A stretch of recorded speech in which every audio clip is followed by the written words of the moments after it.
avec Yes. C'est notre moment. Dites oui aux actualités dans votre journal TV. Extra propre. Ndana tunde vidzo dezo. Fa you met be am now. Antsiray dia tonga manantona anao izahay. Iara-dalana isika, mitetika sanao ho vita.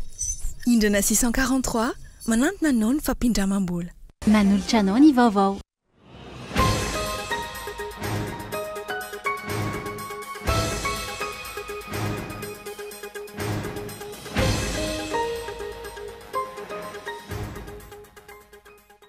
Nodimandry androany fa 20 aprily teo amin'ny 20 taona ny Papa François rehefa nitantana ny fiangonana katolika nandritra ny folotona mahery. Maro tsy nalala mialontso fa ahafahana nitsangatsangana sy mivarotra teny bypassy androany alatsinain'ny Paska.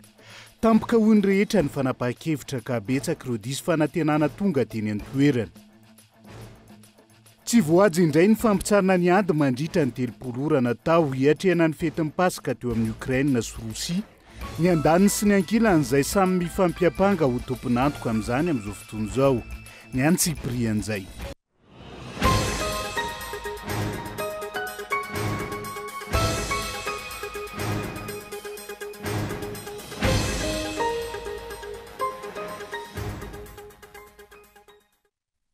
Ngadondrainy amin'ny valoralina fotoana ny fampalalamba-baovao eto amin'ny fitalavitra kolo fa tena ny araba tomboka lasy tongovavy manasa anao ihany koa anaraka ny antsiprian'izay mialohany idirantsika ao anatiny ako ny fanamariana ny fetiny alatsinain'ny Paska.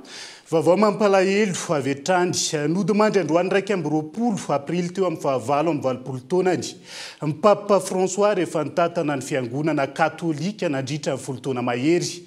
Ity faran'izay tsy ahivana fa mbola niseho teo amin'ny lavarangana bazilika amin'ny Masindapiera Omaly nandritra ny fankalazana ny fetin'ny Paska saingy izao nodimandry izao Daniela Minoso. Nodimandry ny maraina teo tamin'ny 7:30 minitra tao Roma teo amin'ny 20 taonany i George Mario Bergoglio fantatry ny maro amin'ny anarana hoe Pape François raha ny fanambarana ofisialy nataon'ny kardinaly Kevin Farrell tao anatin'ny fahitalavitra tao Vatican. Ny Papa François izay tsy ahivina fa niditra hopitaly nandritra ny 30 andro tao Roma ny tapaka ny volana febroary lasa teo no ny aretiny tao fampisefoana izay nahazo azy ary nivoaka ny hopitaly ny 13 mars sy ny sehovahoaka rehefa hita fa niatsara ny fahasalamany. Raha iverenana ny Papa François no voafidy tantana ny fiangonana katolika ny 13 mars taona 2024 atao ry ny fametraha-pialan'ny Papa Benoît XVI ateraka tamin'ny taona 1979 tao Buenos Aires Argentine, i Papa François Hariz no papa voalohany avy any Amerika sy tsy Europeana tao anatiny arivo-taona mahery. Fantatra tamin'ny fandeferany ny fanohanany ny marefo sy ny ezaka nanavaozana ny fiangonana katolika. Ankilany efa miomana amin'ny conclave ny Vatican amin'izao fotoana isafidianana ny papa vaovao. Mandra-piandry izay ho voafidy papa manaraka ny kardinaly Kevin Farrell no isolo ny toerany Papa Ray Masina Vonjimaiky no izao falasany Papa François izao. Mankahery ny mpino katolika rehetra izay eto amin'ny Kolo TV FM. Nodimandry androany fa 20 ny volana aprily ihany koa ny masovoany a Madagasikara ao Paris. Rajanson Olivier Hugues Rijaka araka ny fanambarana izay navoaka amin'ny ministera andrarambahiny. Izay eto amin'ny fitalavitra Kolo TV FM mamody mirary fihaononana feno ho an'ny fianakaviany sy ireo mpiara-miasa aminy ao anatin'izay. Fa mahakasika ny ako ny fanamariana ny fetiny alatsinain'ny Paska. Maro tsy nalala mialontso fa ahafahana nitsangatsangana sy nivarotra teny bypassy androany.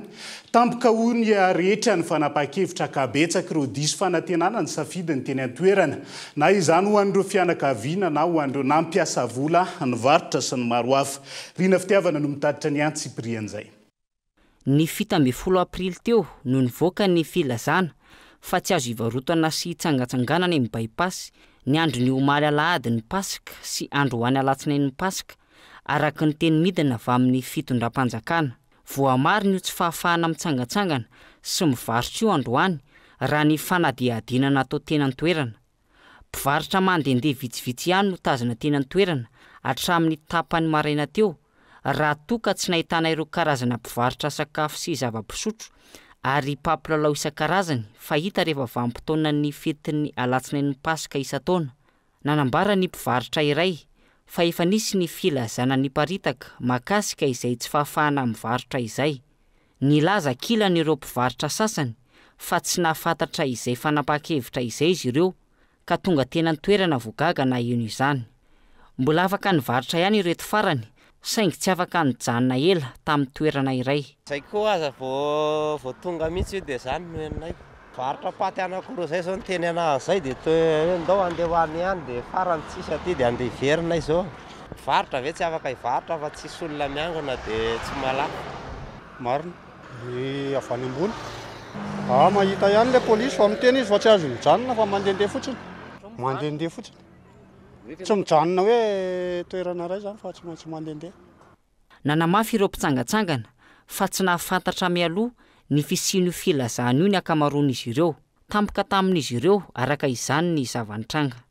Zay zao mbola tsy nahay fa zay raha tonga ty zao tena gaga be hoe mangingina be ty. Ohatran'izao mihitsy ny aty isatona fa zay mpandeha maka ty fa mangina be mihitsy. Matetika zay mandeha ty. Tsy aloha ny mpitandro filaminana aloha zany dia manentana hoe manadio izy amin'le hoe filoham-pirenena ho avy eto Madagasikara, le filoham-pirenena farantsay. Tsisy fandrarana aloha hatreto. Raha marina mihitsy zany ka ny ankizy zao tsisy ilalovana, tsisy anina zay efa tany Analakely tsisy ilalovana, tany Ambohijatovo tsy azo idirana. Ety amin'ny Pasika dia tsisy ninina fa dia ohatrany andavanandro zay. Dia toerana hijanonjanona zany dia ohatrany hoe misy mpitandro filaminana zany daholo. Dia tsy hoe inona zany ny antony izy. Hoe le vahoaka be hikorotana ve sa inona fa angatsy hoe mitsangatsangana androany. Tokony hoe mitsangatsangana dia mba avela malalaka le olona fa le olona ngefa tsy afaka mandeha lavitra noho ny fiainana efa mafy dia mba ety amin'ny manodidididina ety. Tazana nanadio teny amin'ny manodidina amin'ny bypass ireo mpitandro ny filaminana. Everina fa misy fandraisany amin'ny fandraisana ny fahatongavan'ny filohan'ny pirenena frantsay sy ny fandraisana ireo vahiny anatrika ny fivorian'ny ranomasimbe indianina ity fanapa-kevitra tsy fahafahana ny varotra sy ny tsangatsangana omaly sy androany ity raha nambaran'ireo olom-pirenena nanaovana fanadihadiana.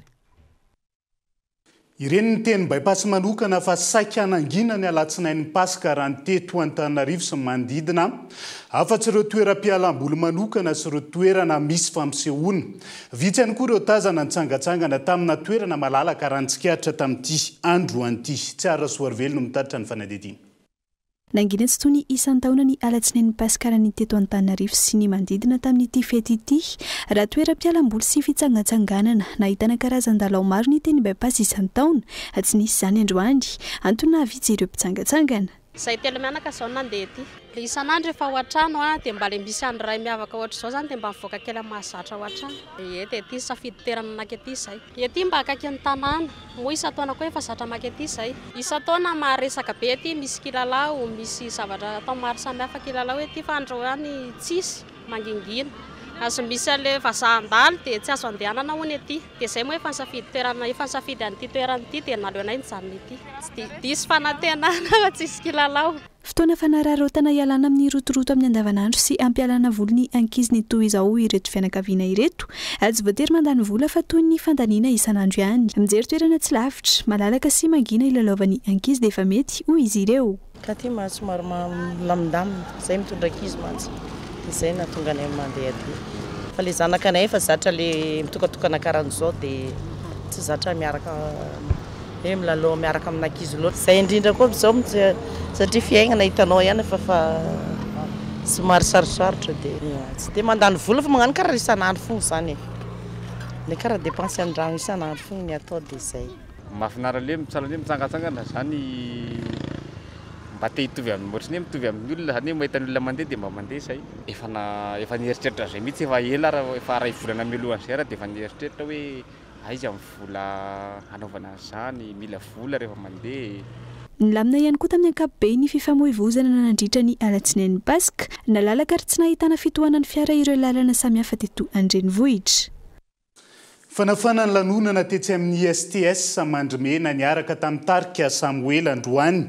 Etsika tafiditra anatin'ny fankalazana ny fahadimy amby roapolo amby zato taona niorena ny Ekara Masina Maria Mpanampy. Sonerany izy io, niaran'ny faly, niaran'ny fetin'ny kristianina rehetra sy ireo mpankafy. Manokana ny tarika Samuel androany, niaran'ny vety ireo hira tsy afaka ambava maro hatr'izay ihany koa. Tratra ny tanjona hono mpikarakara vita ny adidy ary vita ihany koa ny fitsangatsanganana alatsinain'ny Pasika ny andro. Andeha rahantsika ary ny asombon'izay fampisehoana teny an-toeran'izay. Famba nandalo tao anatin'izay fotoanan'ny karemy herinandro masina dia tonga mipaka tsika zao dia mba makalaza ihany koa ny alatsinainy mipaka dia fotoana anankiray zao a ialan'ny kristianina volo miaraka sy ao anatin'ny fiombonana tanteraka ihany koa dia nosafidiana manokana ity toerana ISTS Mandromena tia na ny antsona ny tarika Samuel mba niaraka ny faly sy ny ravo dia tia ny fianakaviam-be kristianina ao Sonerana sy mba tonga koa moa tsy ferana izay ny tena antom-pisiny zao etsika anio izao ao aorianan'izao fety androany izao zany a ny toyan'ny fankalazana akaiky indrindra dia ny sabotsy sy fafito amby folo ny volana me ho avy zao a amin'ny 3 ora ao am-piangonana io a dia misy conférence lehibe izay atsotsika pretra manampahaizana manokana ny mahakasika ny fiainan'ny Masina Maria satria moa ekara Sonerana dia arovan'ny Masina Maria Mpanampy dia tsara zany entina anatevenana ny finoana sy anovozam-pahalalana ihany koa ny mahakasika ny fiainan'ny Masina Maria zany amin'io dia efa manentana sady ny kristianina rehetra ho tonga sy izay liana mahakasika izay fampianarana ny fiangonana izay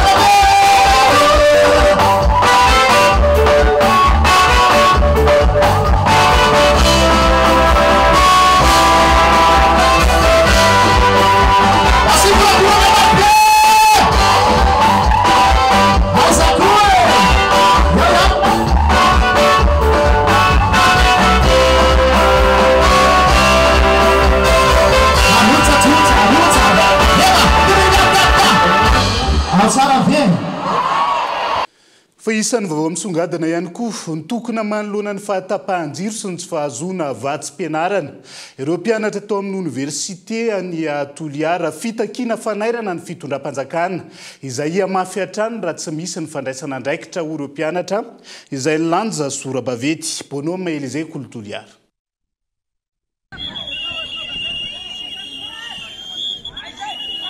Ny lanja Sorabavety niroso amin'ny fanakatonana ny faritry ny anjery manontolo sy nandorokodiara manoloana ny vavahady ny oniversite ireo mpianatra eo anivon'ny oniversite ny Toliara manday androany manoloana ny fahatapahan-jiro eny amin'ny campus efa 5 andro miampy tsy fahazahoana ny vatsim-pianarana sy fampitaovana no antony anaovana izy ireo izao fitokonana izao 5 andro zahay mpianatra anatin'ny oniversite ny Toliara toa tsy mandeha ty jironay fa nisy ny fampiresahana amin'ny tompona ndraiky tsy mahefa fa hatra androany tsy voavaha io olana io ty fotony mpianarana ity dia miankina amin'ny jiro na zahay miketriky na ty mpianatsinay manao memoara na manao boky na polikopinay tsy maintsy mena amin'ny jiro nefa zahay mpianatsy ambony eto anivon'ny anjery manontolo Toliara agnatin'ny 5 andro be zao tsy misy zay famahana an'izay olana zay manaraka an'izay zahay oniversite ny Toliara mandraky androany mbo tsy nahazo an'izay vatsim-pianarana zay vatsim-pianarana miampy fampitaovana ya raha malala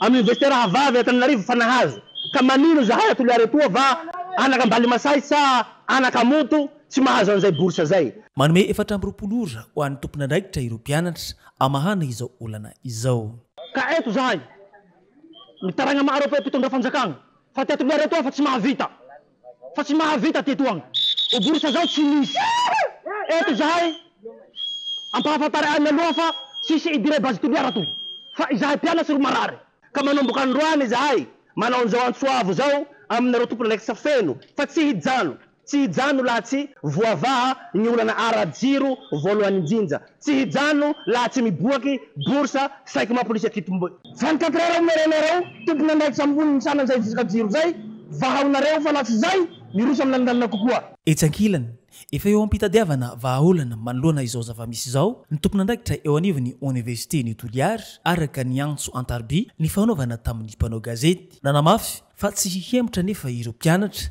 raha tsy hita mivaingana izay vahaolana izay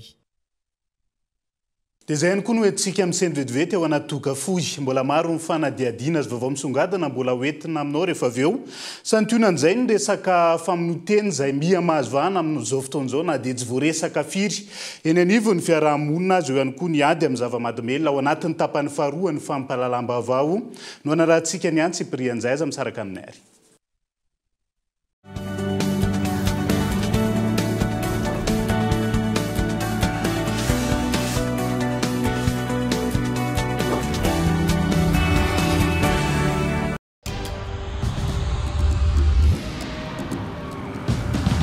tsika miara-miketrika ilay ho avy mamiratra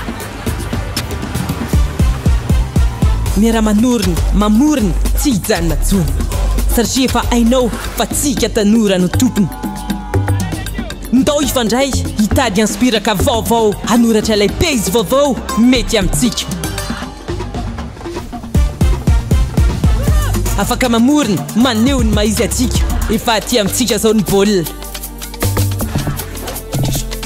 tsisy anakantsika satria isika iray mifandray miara-manokatra lalana vaovao ka tonga le fotoana zao dia zao ndao falera Thelma miova o yes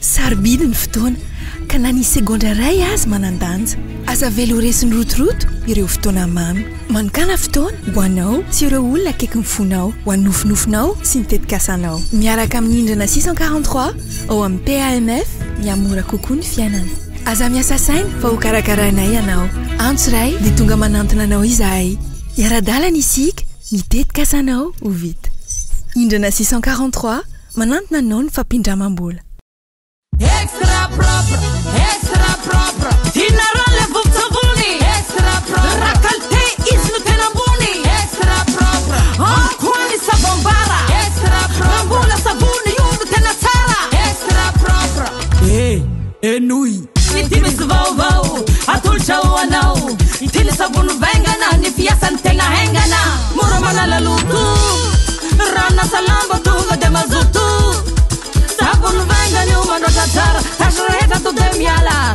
Tsara kaltao Mety be aminao Rehefa mandeha amin'ny épicerie E ikisa fotsy tenenry Rehefa mandeha amin'ny épicerie E ikisa fotsy tenenry E ikisa io le savony vaingana fotsy Io tena mety amin'ny raha fotsy E ikisa ihany ny extra propre Ndana tonde mividy zao de zao Fa io mety be aminao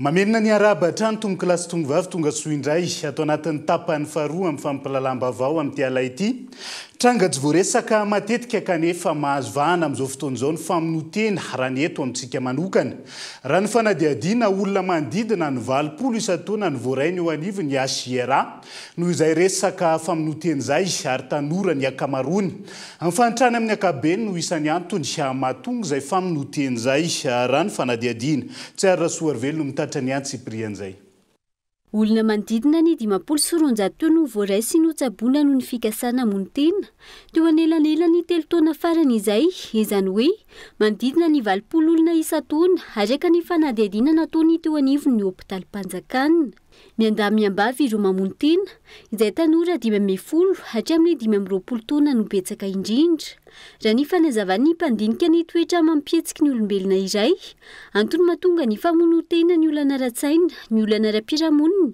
ny fahasarotana amin'ny fahasalamana fa indrindra ny fanitrana lalina izay iainany tsirairay ankehitriny ankoatra ireo ihany koa ny tsindry atony ny fiarahamonina dia areti-tsaina izy io noho ny tsy fisiany fananana fantrana zany no mety ho antony aloha dia avy teo ny tsy fananana asa rehefa tsy manana asa ny tanora indrindrandrindra dia lasa midonana ampony izy dia manitra kevitra ka rehefa voatratra ny tsindry izy dia lasa mankany amin'ny famonotena zany no ataony hoe vahaolana tanora azo lazaina hoe isolé introvert mikatona noho izany dia miditra mankany amin'ny ato antsika hoe dépression fahadisom-panantenana tanteraka sy ny tariny dia lasa mitondra ny famonotena misy tanora tena misokatra be amin'ny fiarahamonina tena manana esprit ouvert fa ny olana amin'ny indray dia ny fiarahamonina misy azy ny mametraka tsindry rehefa tonga eo amin'ny fotoana ohatra 320 taona matazana ny olona rehetra ny fiarahamonina hoe rianina manambady rianina jereo fa lasa ny andafy ohatra sy ny toy izany izy anefa tsy manana fahefanana fahafahana anatanteraka an'izany le sika ny fiarahamonina le pression le tsindry ny fiarahamonina mahatonga azy lasa mivily lalana ho akany amina famonotena zava-dehibe isoroana ny famonotena ny fampivoarana ny mahaolona amin'ny alalan'ny fizarana anatin'ny fanabeazana fa ihany koa ny fampananana asa izay anjara andraikitry ny fanjakana manoloana ny fahasarotam-piainana dia tokony isy anjara biriky avy amin'ny fitondrana sy ny fiarahamonina ihany mahatonga ny tanora na ny olona amony tena ina anao tao mba hahatonga ny tanora na ndehibe tsy amony tena ohatra voalohany zany raha manana heripo nge famonoteny raha manana heripo izy amony tena tokony hanana vahaolana izy ina ny heripo ataoko ialana am'izay famonotena zay de tokony manatona psychi zany le manamboatra ny saina tokony anatona dokotera izy anatona andreny olona manapaizana mikasika ny fitondran-tena reny zany satria olana tambesatra amin'ny olombelona mihitsy ity famonotena ty azay fanisy hatram'izay fanirongatra zay sizy izy tatoato malona ny fahasarotam-piainana ankehitriny mila tomina ho amin'ny finoana ny olona iray hoentina misoroka izay famonotena izay sehatra maro eto amintsika ihany koa no afaka hitaizana ireo tanora anatin'izany mirona amin'ny fidorohana zava-mahadomelona avokoa amin'izao fotoana ny 300 izany hoe ny Antsasa-Manila nireo tanora ao amin'ny commune Lakamisy ny Fenoarivo antony sy ny hetsika ara-panatanjahantena teo anivon'ny commune hanampy ombona nireo tanora ahafahana mitaiza sy manampy azy ireo hiala amin'izay fidorohana zava-mahadomelona izay ombe ny tanàna tao an-toerana Daniela Minoasono mitaditra ny fanadidina tsy mifidy salantony intsony saika efa mirona amin'ny fidorohana zava-mahadomelona avokoa amin'izao fotoana ireo tanora manodidina ny 7 taona hatramin'ny 13 taona ao anatin'ny commune Lakamisy ny Fenoarivo anodinana ny sain'ireo tanora ireo hiala amin'izay fidorohana zava-mahadomelona izay araka izany nanatanteraka hetsika ara-panatanjahantena mandritra ny fankalazana ny fetin'ny pasika ny ben'ny tanàna tao an-toerana maro be ny tanora eo ary entanina sahady ny tanora satria raha malala moa ny zava-misy ankehitriny fa ny tanora dia mirona be dia be kokoa any amin'izay zava-mahadomelona izay dia izay no anisany nandraisana ny andraikitra ho an'ireo tanora ireo tratra ny tanjona ankehitriny satria dia hita hoe mirahina ny tanora eto anivon'ny commune ankehitriny ary mahatsapa ry izy ireo amin'izay atao hoe fiombona ny tanora rehetrarehetra eto anivon'ny commune zay dia izay ny tena tanjona lehibe zany ho an'ny mpitantana eto anivon'ny commune mba ahafahan'ny tanora misitraka ny zavatra rehetra indrindra ny ara-panatanjahantena hatreto mbola fotodrafitrasa iray ihany amin'izao fotoana dia nikanja ho voan'ny tsena no ahafahan'ireo tanora miala voly ao anatin'ny commune Lakamisy ny Fenoarivo sakana tsy ahafahan'ireo tanora miala voly araka ny tokony ho izy ny ben'ny tanàna ao an-toerana ka mahatonga azy ireo iroso amin'izay fidorohana zava-mahadomelona izay ny fotodrafitrasa dia manana an'ity terrain ity izahay eto amin'ity ampovoan'ny tsena na Lakamisy ity izay tena somary mahamenatra ihany satria natokana ho an'ny tsena moa izy ity fa taloha izy ity dia fivarotana fa noho ny fahavitsian'ny mpivarotra dia nanamboatra n'ity terrain ity dia ity no ananan'ny commune aloha ankehitriny nefa efa be dia be ireo mpivarotra izay mampiasa an'ity terrain ity ka mbola hitadiavana vahaolana ny toerana izay amindrana an'ity terrain de basket ity etsika ara-panatanjahantena maro nandritra ity fetin'ny pasika sy alatsinainy pasika ity no nikarakarainy teo anivon'ny commune Lakamisy ny Fenoarivo anampiana ireo tanora sy anambeazana azy ireo hiala amin'izay fidorohana zava-mahadomelona izay isan'izany ohatra ny lalao famaranana ny baolina kitra ny basket ny tsipy kanety be sy ny maro hafa etsika izay natrin'ireo manam-pahefana maro samihafa sy ireo mponina teo anivon'ny commune Lakamisy ny Fenoarivo vaovao ny fizahantany ankoatr'ireo toerana manatantara efa nasarika abizahantany hatramin'izay hotrandrahana isariana abizahantany ihany koa ny fiainan'ireo mponina eny ambanivohitra aliana ny vahiny sy ireo abizahantany eto an-toerana nisongadiny io androany nandritra nisongadiny io nandritra ny salon du tourisme rural zao nosoko andiany voalohany fanadidina ho ampiroboroboana ny fizahantany eny amin'ny tontolo ambanivohitra tanjona nisy tomana ny mpizahantany na eto an-toerana na avy any ivelany ankafy sy ahalala misimisy kokoa ny fiainan'ny malagasy eny amin'ny tontolo ambanivohitra betsaka ireo olona ny tsy mahay ny fiainana ny ambanivohitra toy ny fomba fambolena ny fiompiana ny asa tanana matetika mantsy dia saika ireo toerana manatantara ihany no voizina rehefa fizahantany azo trandrana mba hampidibola ny tontolo ambanivohitra amin'ny alalan'ny fizahantany hoy ny fanazavana ny ofisy paritry ny fizahantany rehetrarehetra dia mampiofana guide locaux mpitardia eny toerana misy zany ny mpitardie ny toerana marina fa mbola be deabe ny toerana zay mbola tsy manana fa ny hevitra avy ety aminay dia hoe manatona ny office paritra fa ny office paritra rehetrarehetra dia manana ao anatin'ny tetikasany ny fampiofanana mpiserady eny Potina. No tanterahana teny amin'ny office régional ny fizahan-tanana Analamanga na ny Ortana ny andiany voalohany amin'ny salon du tourisme rural Zahako ny Nosika.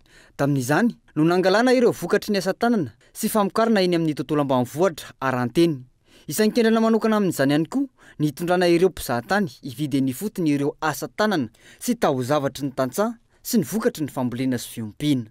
Satria tsika nge rehefa mandeha hoe mizahatany dia tsy maintsy mitondra ny atao hoe souvenir voandalany donc na rehefa makany ary tsika ka hoe misakafo fotsiny dia efa misy tombony izay ho an'ny mpamboly sy mipiompy manjifa ny asa tanana sy ny voandalany tsika dia efa misy tombony izay ho an'ny olona eny toerana mandeha tsikotsioka sy mandeha posiposy tsika dia efa misy tombony izay ho an'ny eny toerana donc tena misy tombony be da be ho an'ny olona eny toerana mihitsy izany hoe malagasy samy malagasy mandeha mizahatany fa ny vahiny koa dia efa miatra amin'izay moa zany ny vahiny efa tian'izay hoe tourisme immersif, tourisme expérientiel izay hoe miaina ny zavatra iainany malagasy any ambanivolo fa tsy atiandreny vohatra fotsiny any. Eto amin'ny manodidina n'Antananarivo moa no anombohana ny fitrandrana. Misy tenareo efa lasa lavitra amin'ny fizahan-tany ambanivohitra ho an'ny manodidina n'Antananarivo, isan'izany ny ao Ambatomanga sy ny eny Ambatolaravavo ny fanazavana. Na izany mbola mipetraka ny fanontaniana ny amety atratrarina ilay mpizahatany iray tapitrisa ho tonga eto Madagasikara raha ny tsy fandriampahalemana tsy voafehy eto Madagasikara no mitohy. Lafim-baovao hafa natao ampita amin'ireo ankizy ny hira sy kolontsaina malagasy amin'ny boky kontinina malagasy. Boky misy sary sy hira mirakitra ireo hira fanaon'ny ankizy malagasy fahiny izy ity. Gaëtan Andriatsilavo. Noatsaraina sy noavaozina ireo boky mitantara angano malagasy. Raha toka nahitana feokira fotsiny no ny andohanina, efa nivoaka indray amin'izao fotoana ireo boky miaraka amin'ny hira. Raha toka tao anatiny no nisy ny bokotra fiainona hira, navoaka ity velany zany ary nasiana fisijaka ahafana mandefa azy amin'ny fanamafisam-peo.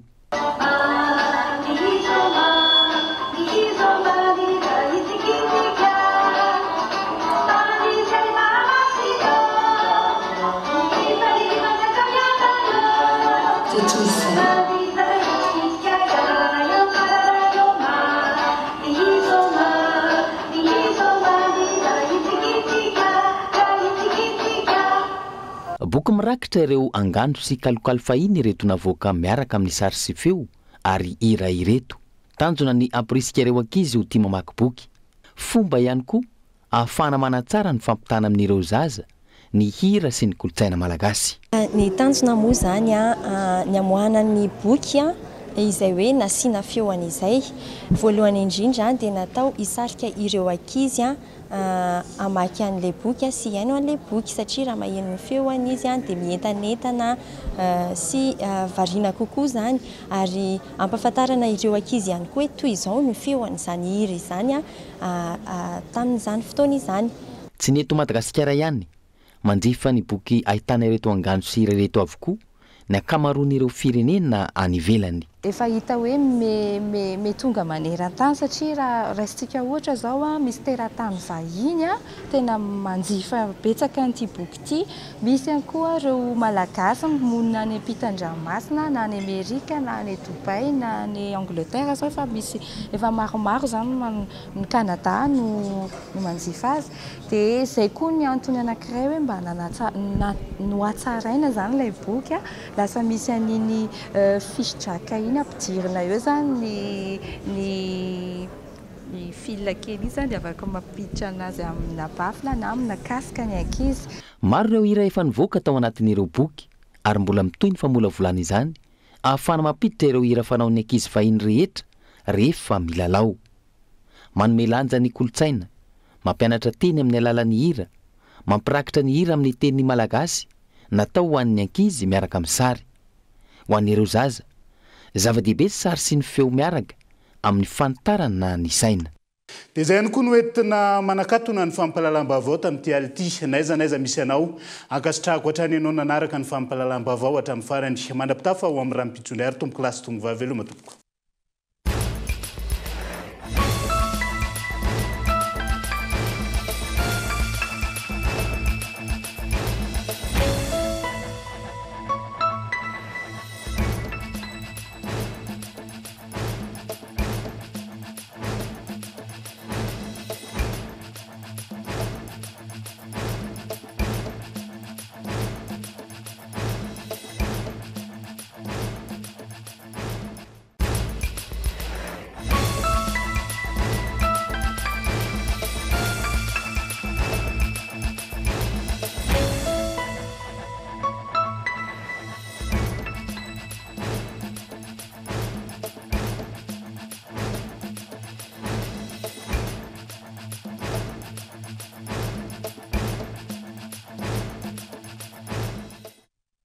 antso ray dia tonga manantona anao izahay iara-dalana isika mitetika asanao ho vita indrana 643 manantona anao ny fampindramam-bola vous a présenté ny vavao Xa ihany ny extra propre ndana tonga dia mividy zao dia zao fa io mety be aminao.